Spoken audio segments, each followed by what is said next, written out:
So mga paps, nagputik na talaga. Marumi EGR, tapos marumi ating fuel filter, kaya talagang hihinahatak ng ating sasakyan. Yan.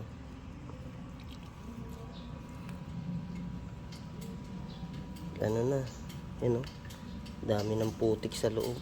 Wow, grabe to. 100 plus bago napalitan yung fuel filter. 100 plus 100k mileage mahigit.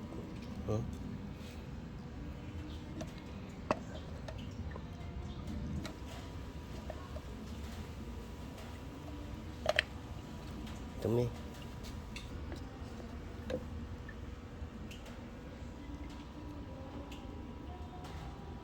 Paps, pag matagal talaga ganyan na rin kadumi yung ating sa housing ng fuel filter.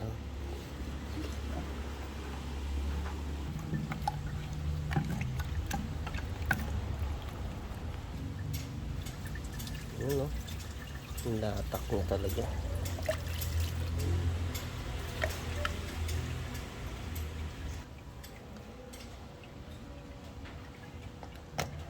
Yan ang isa sa pinagmula ng paghina ng hatak. Yan, low power.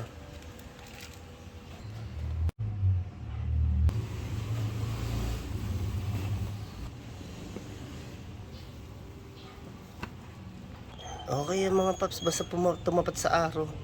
Yan, araw natin yan. Yan, okay na yan. Yung lapat niyan.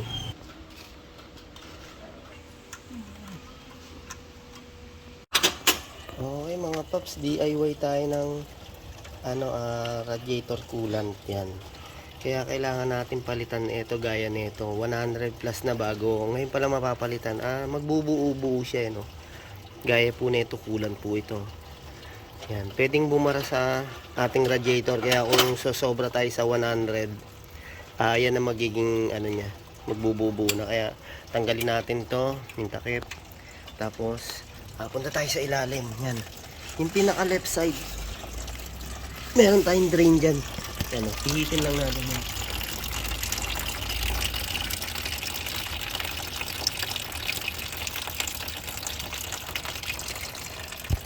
Okay mga paps, ang naikakarga talaga natin dito 6 liters ng Toyota coolant. Pero kung sure kayo na pwede nyo naman sahurin para malaman natin kung ilan liters talaga. Ang start ng palitan natin to 80k mileage.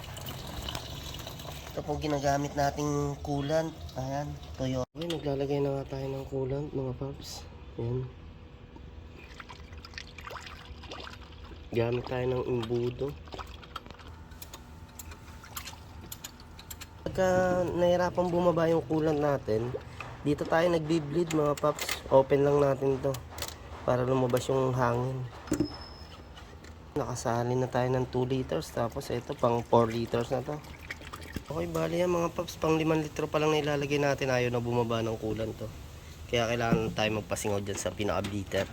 Yan, gamit tayo ng ganitong klaseng tools.